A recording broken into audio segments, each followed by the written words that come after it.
Hey, it's Josh here from My Alpha Empowerment, and today's topic is how to not act needy.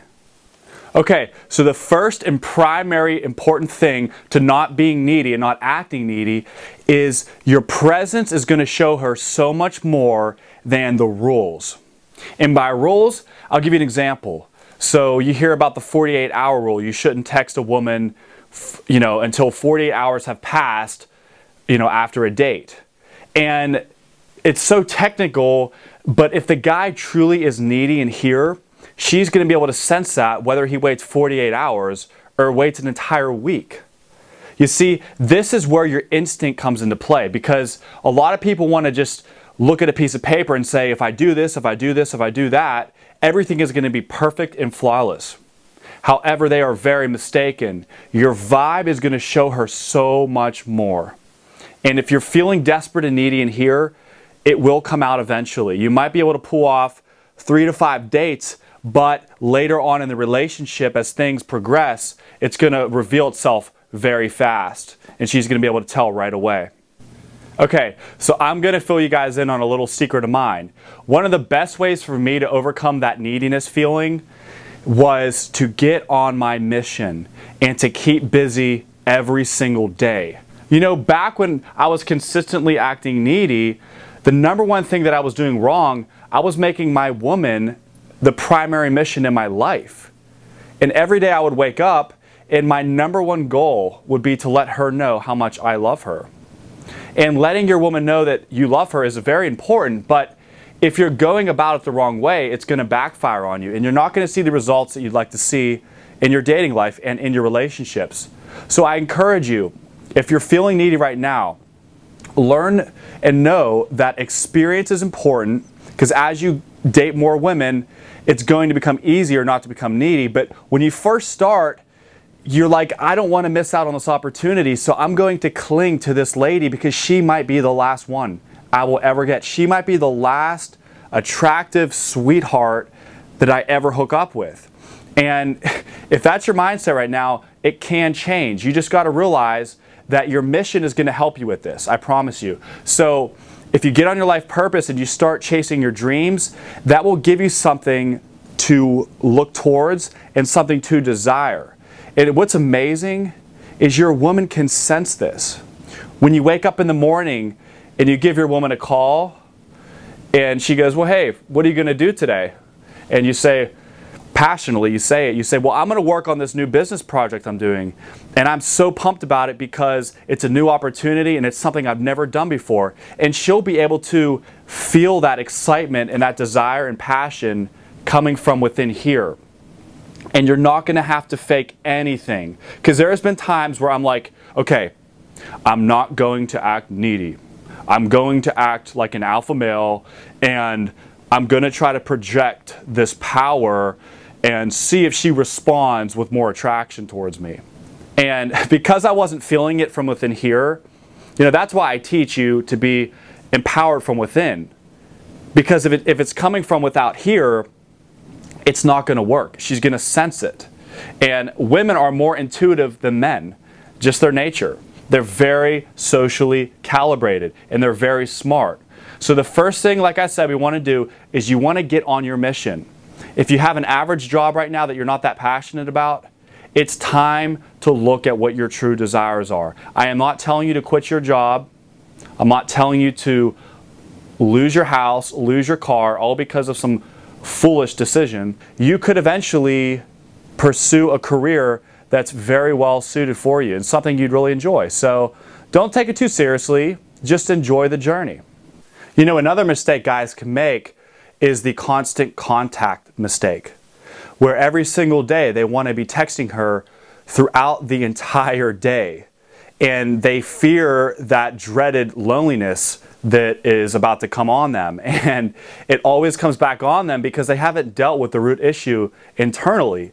And that issue is being inspired without any person. Only being inspired from within here. You're not basing your inspiration off of somebody giving you attention, especially a woman.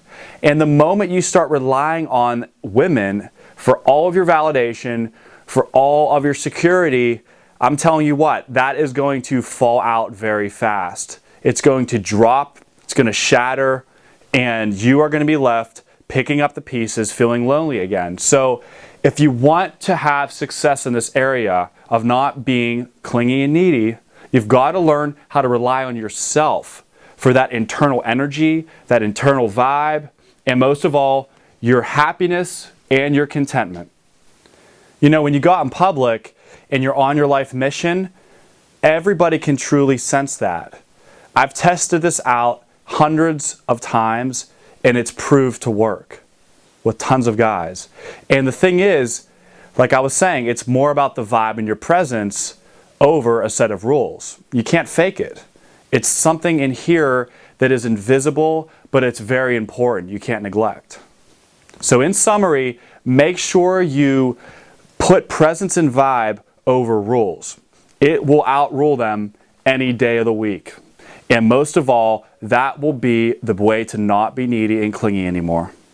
Real quick, I just want to make a very important note. If you are, let's say in your 30 and you've never really dated at all, it's going to be a little harder for you to overcome the needy and clingy test. I'm just going to let you know. And I'm very honest and straightforward about that, because think about it. If you've never really dated at all, whenever you start to go on dates with women you are attracted to, you're going to get these feelings that you've never got before, and you're going to be like, I have to have this woman. I can't let her go, okay? Like, I may not get another opportunity. But I just want to let you know that that is not the last one, okay? Just chill out and be patient with yourself. You know, if you start to get needy and clingy, I'm promising you that you will be okay. Just make sure that you don't get too hard on yourself. Allow yourself to make mistakes a little bit, and then allow yourself to pick up the pieces and then move forward, okay? You can make all the mistakes in the world, but if you don't make a decision to correct mistakes, then really the mistakes are just causing more pain than good. So I just wanted to make that clear that if you haven't dated a lot, it's going to be a little bit harder for you, but it's not impossible. Don't forget that. Okay, so really, this is the honest truth right here. Rules are important, but if you don't have the right presence and vibe with the rules really mean nothing at all. The vibe is what carries through the rules to actually work and be effective, okay? They've got to both be present for that to work. The vibe's got to be there with the presence, and then along with the rules, okay? But honestly, instinct can outweigh rules, okay? In each scenario, each situation, each date, you might feel an instinct to do something else that a rule says don't do. That is okay. And you might be able to prove to yourself that, hey, my instinct was right. Like, if I would have followed this stupid rule, I would have probably lost her, you know, and I would have appeared a certain way that it's really not true to who I am. So rules can be important. They can be a good foundation, but don't make them everything, okay? I just wanted to make that point very clear. Okay, so real quick, I'm going to give you an example of having the right vibe, but really missing an important rule. Say you're on a first date with a woman you're attracted to, and you inside are not feeling needy. You truly aren't, and you know it. You know, nobody's fooling you. You know that you don't need her for your overall support. But let's say you interpret what I said and say, well, I have the right vibe, so I can pretty much say whatever I want. So now you say, I love you on the first date. Now, common sense would say, yeah, dude, that's going to freak her out on the first date. And that it's true, it would, because even though you had the right vibe, you missed one of the most important rules, which was give it time for the love to develop. You can't just jump into it and act like she's your wife now. Okay, so there's an example. Hope you understand that.